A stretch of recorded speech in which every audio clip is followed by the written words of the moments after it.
When we talk about the imagination, it's usually in terms of a failure or success.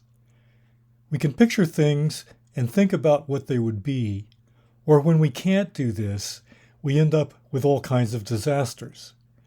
I'd like to take a different tack by seeing imagination itself as something with an architecture.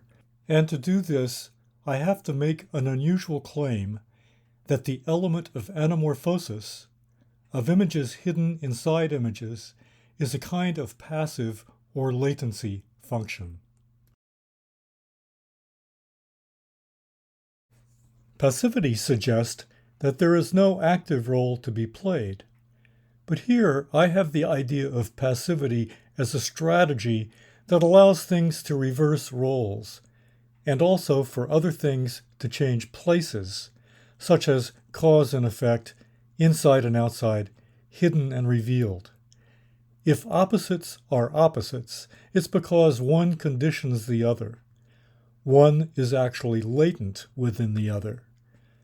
So by seeing this latency as a kind of anamorphic presence, the idea of switching between opposite poles becomes just another way of saying that, in art and architecture, switching, passivity, anamorphosis, and latency are all basically the same thing. Let me move quickly to art history's most famous case of anamorphic art, and the one that Lacan featured in his Seminar 11, Hans Holbein's double portrait called The Ambassadors, painted in 1533. Most of us know by now that the blur at the feet of the two wealthy subjects is really a skull that has to be viewed by someone whose eye is very close to the canvas, either on the right or the left. For reasons I hope to make clear later, the left is the only workable choice.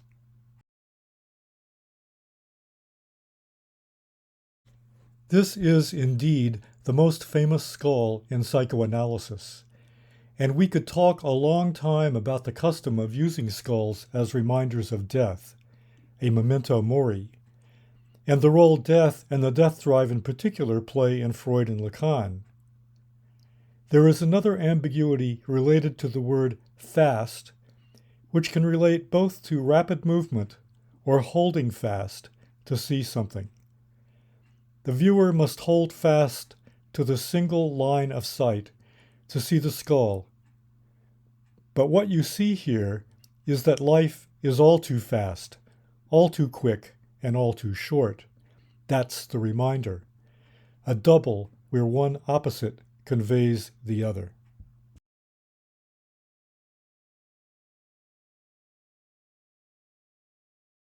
Once the viewer is at this point, however, a number of relationships jump into view, not just the memento mori reminder.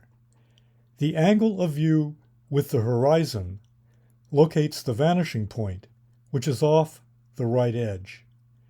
Coming back to the left side, the skull seems to connect with the crucifix that is half concealed by the green curtain at the upper left corner. As we know from reading the Bible, the crucifixion took place at Golgotha, which means the place of the skull. There is also the small angle, which I'm designating as a delta, that is like these latent meanings in a way that slow food is about eating local. This is the locality of the painting, its trick. Lacan later calls this locality elatus, which actualizes a global elethosphere, or network of true relationships. Holbein does the same thing. The skull trick makes the left side of the canvas into a hinge. Thanks to the clue of the half crucifix, we turn the painting around to read on the back the date of completion, which is overly accurate. You can finish a painting on a day, but the painter would hardly ever put the exact hour and minute. Holbein does this to point to another clue, that on Good Friday, April 11th of the year 1533, everyone thought the world was coming to an end, and astrologers had also worked out the exact time, 4 p.m. This was because the sun would be exactly 27 degrees above the horizon of London at that time.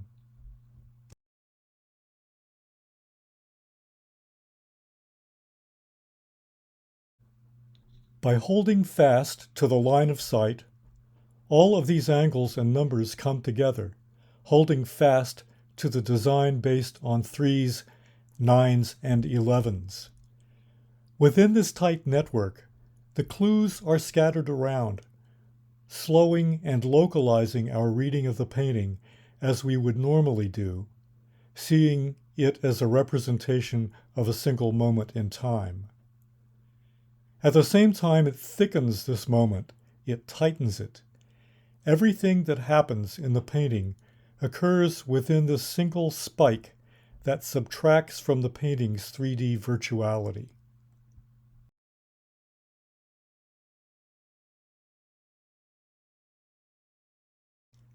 We are confronted with the need to develop a radically different kind of model of temporality in relation to spatiality. Euclid allows us to separate these, to give time a fourth dimension of dynamics, which subtracts dynamics from space, which is allowed to be simultaneous. But is this what is really happening? Are space and time really that easy to separate? Lacan says no, and develops the interior 8 to show how interiority is actually also an exteriority. He becomes more explicit with the figure of the cross-cap, where there is only a 2D surface, but for a moment, so to speak, there appears to be an interiority, divided from the outside by a cut. But the cut both exists and doesn't exist. If it didn't do both of these things, there could not be a work of art of any kind or any architecture. The difference with architecture is that it is both an effect and cause of this disappearing cut. Think of this temporality as an impossible space that opens up within a very fast interval, but there is a structure that holds this interval fast and thus slows it down.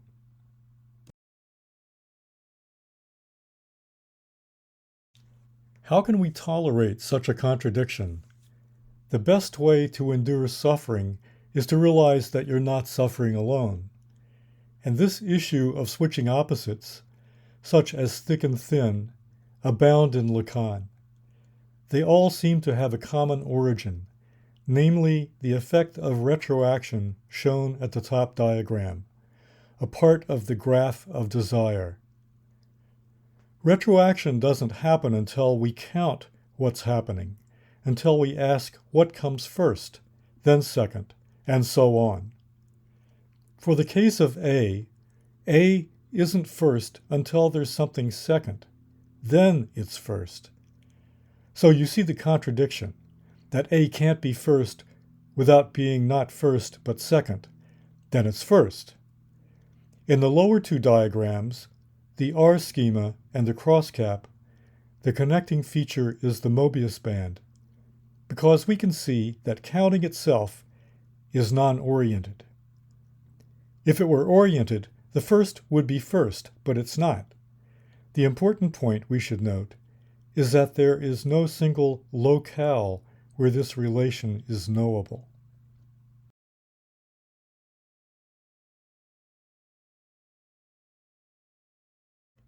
The lack of a specific locale bears directly on the case of analysis, which can be derived by converting the R-schema into the L-schema. The S, the subject, is created by suppression, but suppression seems to compensate the subject by allowing him or her to exist in relation to others in complement to his or her ego, at the lower left. By the way, a flip of the Holbein position. The analyst plays the dummy in order to get the analysand to go on and on, represented here by the spiral, which tells the story of how demand and repetition are one and the same thing.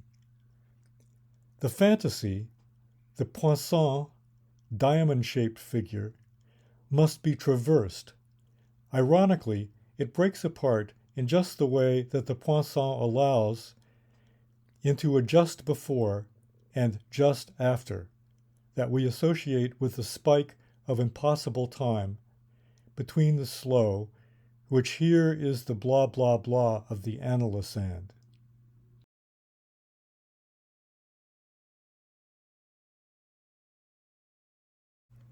In condensation, meanings overlap synchronically, but the mistake usually made is to think that this is spatial rather than temporal. The more accurate way of describing this would be to say that the vector is a pure time that has no duration, only a structured simultaneity. One way of thinking about this would be to say that, inside the interval, time travel comes naturally. Linearity has fallen apart in various ways. And with non-linearity, you can have doubles, stories in stories that turn out to be the main story, and the contamination of reality by the dream. This relates to the power of the unconscious as a straight-line tell, or truth value, in relation to the unbarred subject. A math word for this would be eigenvector.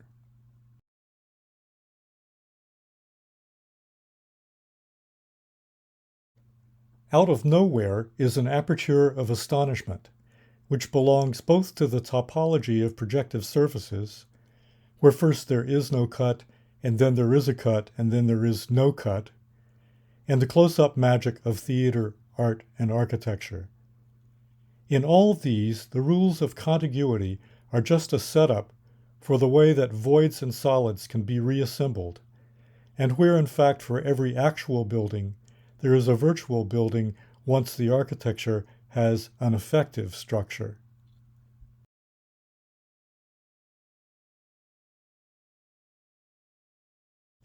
It seems at first that any description of this non-time time has to be negative, so I'm trying to find a way to associate it to a second form of virtuality specifically tied to Lacanian extimacy. In other words, finding the greater inside the smaller, and vice versa. The double meaning of the word fast is particularly fascinating because it lets us get to the figure ground shifts. The ground is whatever holds fast to itself and to a kind of viewable reality. But this fastness can be shifted. For example, in sleep, the sleeper must be paralyzed and insulated from external stimulation. So we need a way to talk about fast both as a figure and fast as holding fast to the ground to see how these can be traded back and forth between the dreamer and the dream. This is clear in the film The Truman Show, in the way that the figure is imprisoned and the ground, the fake town he lives in, must be secured through technology. This movie really illustrates Lacan's ideas of the Lathouse and alethosphere very accurately.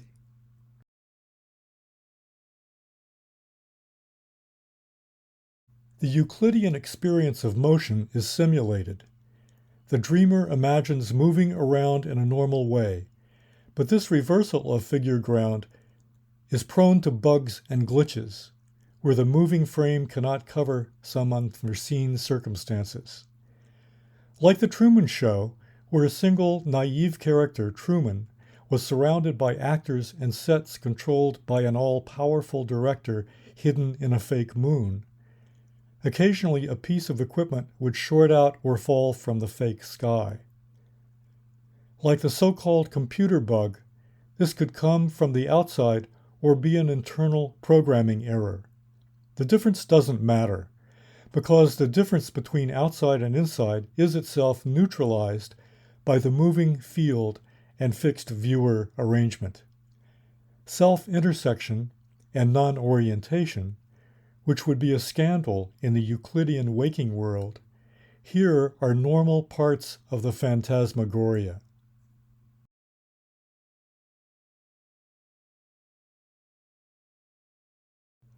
The point of comparing the Mobius band insertion of slow within the fast, or fast within the slow, it's the same thing, in Pierrot's flagellation and Tati's playtime, is not just to show how this can be done in circumstances that anyone and everyone can recognize, although not without a sense of enigma in the first case or comedy in the second, but that others have thought about this theoretically, but that none of this theoretical thinking has made it to architecture theory, and none can make it without the assistance of psychoanalysis.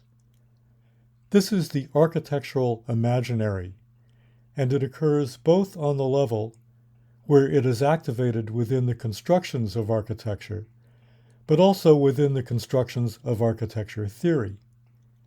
We should no longer allow the false dichotomy of theory and practice. What has been called practice is little more than ideological manipulation of 2D representations, namely photographs and drawings, of 3D immersions, of 2D topologies, which are suppressed thanks to the misunderstanding of the role of temporality.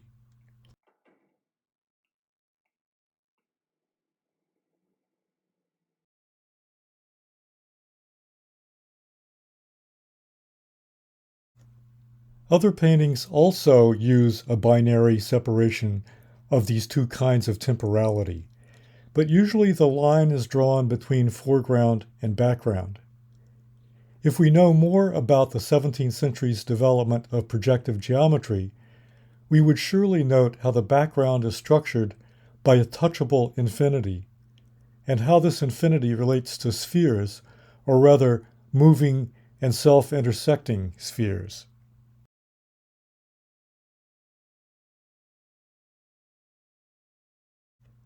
In Ambrogio Lorenzetti's Allegory of Good Government of the City, the message is quite clear. There is a different projective system, one based on the orthogonal view, where distance doesn't matter, where all elements of civic life report to the same spatial cut of the picture plane, where there is an anatomy of the city that places the eye in an imaginary interior inside the body. The quick here is the dimension of theft, of stealing a glimpse of the inside of things, but seeing the correlations at the same time between the high and low aspects of life. This interior view, known in the 14th century, is an anamorphosis that belongs both to art and to the idea of public life. Certainly, it's something critical to the idea of the architectural imagination.